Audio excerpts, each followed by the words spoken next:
Good morning to all. ഞാൻ discuss ചെയ്യാൻ പോകുന്നത് സേൾസ് വൈബ്രേഷൻ മാഗ്നറ്റോമീറ്ററിനെ കുറിച്ചാണ്. It is a device used to measure the magnetic moment of a magnet. എന്ന് വെച്ച് കഴിഞ്ഞാൽ ഒരു മാഗ്നറ്റിൻ്റെ മാഗ്നറ്റിക് മൊമെൻറ്റ് മെഷർ ചെയ്യാനുള്ള ഒരു ഡിവൈസാണ് ഈ സേൾസ് വൈബ്രേഷൻ മാഗ്നറ്റോമീറ്റർ എന്ന് പറയുന്നത്. ഈ ടോപ്പിക്കിൽ നമ്മൾ മെയിനായിട്ട് ഡിസ്കസ് ചെയ്യുന്നത് ഒന്ന് അപ്പാരറ്റസിനെ പറ്റിയാണ്. എന്ന് വെച്ച് കഴിഞ്ഞാൽ അതിൽ എന്തൊക്കെ കാണുന്നു, അതിലെന്തൊക്കെ സാധനങ്ങൾ ഉണ്ട് എന്നുള്ളതാണ് ഫസ്റ്റ് നമ്മൾ ഡിസ്കസ് ചെയ്യുക. പിന്നെ അതിനുശേഷം അതിന് എങ്ങനെ നമ്മൾ ഈ ഒരു ഡിവൈസ് യൂസ് ചെയ്തിട്ട് എങ്ങനെ നമ്മൾ മാഗ്നറ്റിക് മൊമെൻറ്റ് എങ്ങനെ കാണും, ഒരു മാഗ്നറ്റിൻ്റെ മാഗ്നറ്റിക് മൊമെൻറ്റ് എങ്ങനെ കാണും, അതിനുള്ള ഇക്വേഷനും കാര്യങ്ങളും ഡിറൈവ് ചെയ്യുന്നതാണ് സെക്കൻഡായിട്ട് നമ്മൾ ഡിസ്കസ് ചെയ്യുക ഈ പോർഷനിൽ. അതിൽ ഫസ്റ്റ് നമ്മൾ പറയുന്നത് ആ ഡിവൈസിൽ എന്തൊക്കെ കാണുന്നു. ഇതിൽ ഫസ്റ്റ് നമ്മൾ കാണുന്നത് എന്താ വെച്ച് കഴിഞ്ഞാൽ ഒരു ഗ്ലാസ് ജാറാണ്. ഈ ഗ്ലാസ് ജാറിൽ ഒരു ടോർഷൻലെസ് ഫൈബർ വെച്ചിട്ട് ഈ ബ്രാസ് നോബ് സസ്പെൻഡ് ചെയ്തിട്ടുണ്ടാവും.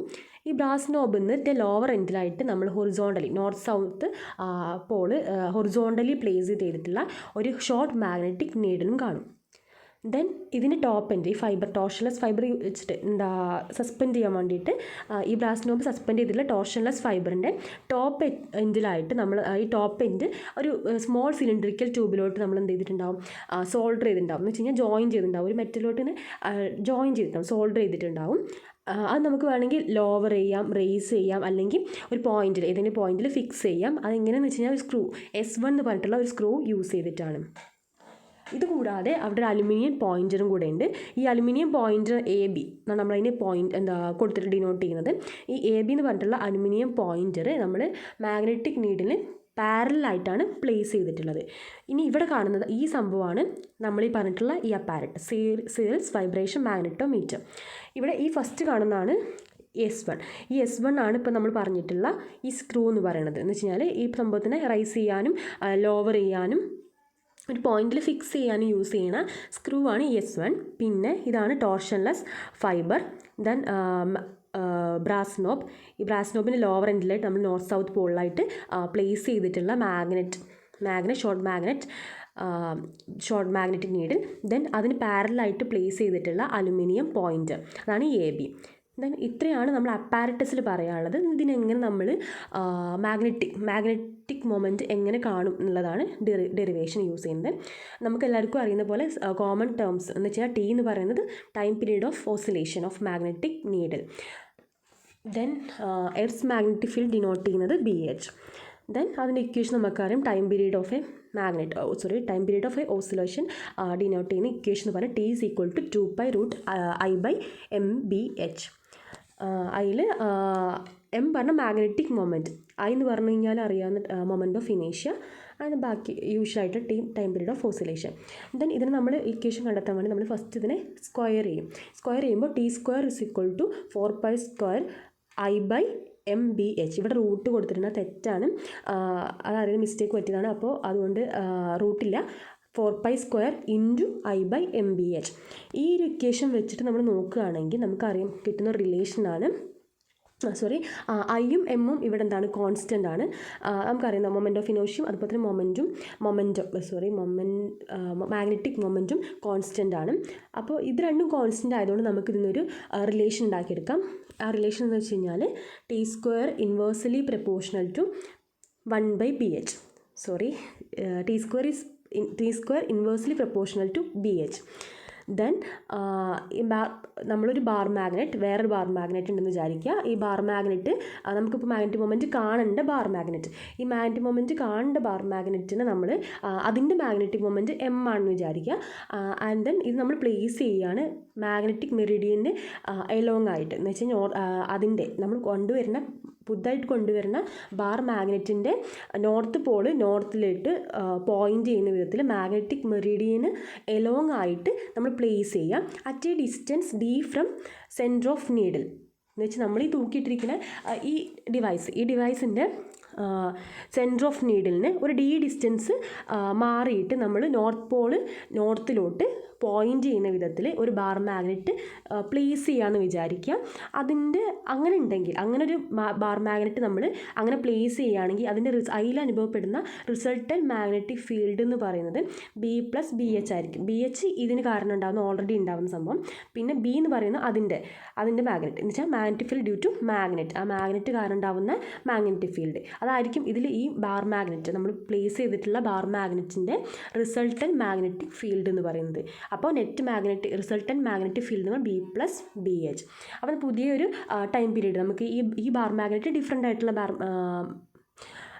ആയിട്ടുള്ള ടൈം പീരീഡ് ഓഫ് ഓസിലേഷൻ ആയിരിക്കും. കാരണം എന്തുകൊണ്ടാണ്? കാരണം അവിടെ റിസൾട്ടൻ്റ് മാഗ്നറ്റിക് ഫീൽഡ് മാറി. So T1² inversely proportional to B+BH.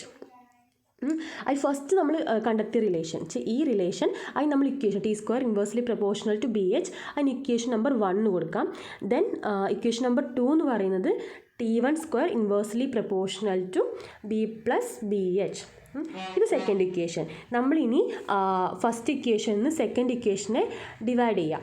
അപ്പോൾ ഡിവൈഡ് ചെയ്യുന്ന സമയത്ത് നമുക്ക് T² divided by T1² is equal to B+BH divided by BH കിട്ടും.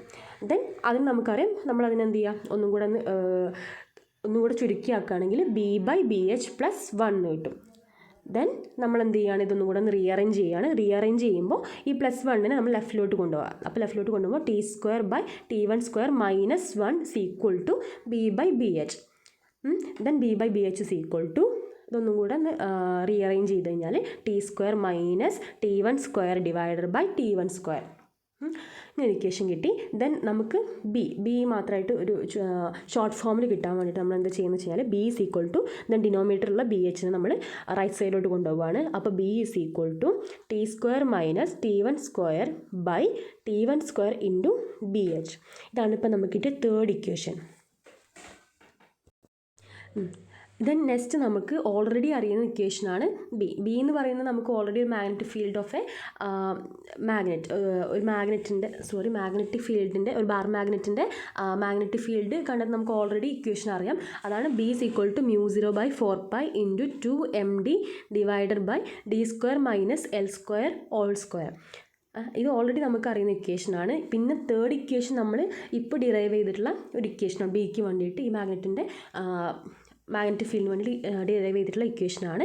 ദെൻ ഈ രണ്ട് ഇക്വേഷൻസ് നമ്മളൊന്ന് ഇക്വേറ്റ് ചെയ്യുമ്പോൾ നമുക്ക് ഇങ്ങനെ കിട്ടും. ഇക്വേറ്റ് ചെയ്യുമ്പോൾ നമുക്ക് ഈ ഒരു ലെവലിൽ കിട്ടും. μ0/4π × 2mD divided by D² - L² whole square equal to T² - T1² divided by T1² into BH. Then നമുക്ക് കാണേണ്ടത് magnetic moment of a magnet ആണ് കാണേണ്ടത്. അപ്പോൾ നമുക്കറിയാം M ആണ് മാഗ്നറ്റിക് മൊമെൻറ്റ്. ആ മാഗ്നറ്റിക് മൊമെൻറ്റിന് മാത്രം എന്ന് വെച്ചാൽ ആ ഒരു എമ്മിനെ മാത്രം അവിടെ നിർത്തിയിട്ട് ലെഫ്റ്റ് സൈഡിൽ നിന്ന് ബാക്കിയുള്ള എല്ലാ ടേംസിനെയും നമ്മൾ റൈറ്റിലോട്ട് കൊണ്ടുപോകാം.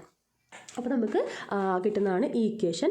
M is equal to 4π/μ0 × BH into D² - L² all square divided by 2D into T² - T1² by T1². ഇതാണ് ഇപ്പം നമുക്ക് കിട്ടിയ ഇക്വേഷൻ എമ്മിന് വേണ്ടിയിട്ട്. ഇനി ഇതൊന്ന് ഷോർട്ട് ഫോമിലാക്കണം. അതിന് നമുക്ക് അറിയുന്നൊരു കാര്യമാണ് 4π/μ0 × BH എന്ന് വെച്ച് കഴിഞ്ഞാൽ ഇതൊക്കെ ഒരു കോൺസ്റ്റൻസ് ആണ്, ഇതിനൊക്കെ വാല്യൂസ് ഉള്ളതാണ്. അപ്പോൾ നമ്മൾ ഇത് വാല്യൂസ് ഇട്ട് കൊടുത്തു കഴിഞ്ഞാൽ ഈ 4π/μ0 × BH നമുക്ക് കിട്ടുന്ന വാല്യൂ ആണ് 380. സോ ആ വാല്യൂ നമ്മൾ ആ ഇക്വേഷന് ഇട്ട് കൊടുക്കുക. അപ്പോൾ M is equal to 380 × D² - L² whole square divided by 2D into T² - T1² divided by T1². ഈ ഇക്വേഷനാണ് നമുക്ക് ഫൈനലി കിട്ടുന്ന ഇക്വേഷൻ. അതിൽ D എന്ന് പറയുന്നത് നമുക്കറിയാം പ്ലേസ് ചെയ്യുന്ന ഡിസ്റ്റൻസ്, L ഫൈബറിൻ്റെ ലെങ്ത് ആണ്, നമ്മൾ തൂക്കി സസ്പെൻഡ് ചെയ്ത് ഇടാൻ വേണ്ടി യൂസ് ചെയ്തിട്ടുള്ള ആ ഫൈബറിൻ്റെ ലെങ്ത്ത്. ദെൻ T2 അതുപോലെ T1 ഒക്കെ നമുക്ക് കിട്ടും. നമ്മൾ ചെയ്യുമ്പോൾ തന്നെ അപ്പാരറ്റസിനെ നമ്മൾ യൂസ് ചെയ്യുമ്പോൾ നമുക്ക് അറിയുന്ന കാര്യമായിരിക്കും. അപ്പോൾ അതൊക്കെ നമ്മൾ ആ വാല്യൂസൊക്കെ ഇതിൽ ഇട്ട് കൊടുത്തു കഴിഞ്ഞാൽ നമുക്ക് മാഗ്നറ്റിക് മൊമെൻറ്റ് ഓഫ് മാഗ്നറ്റ് നമുക്ക് ഈസി ആയിട്ട് കണ്ടെത്താം. ഇങ്ങനെയാണ് നമ്മൾ magnetic moment of a magnet കണ്ടെത്തുന്നത് using searle's vibration magnetometer. Thank U.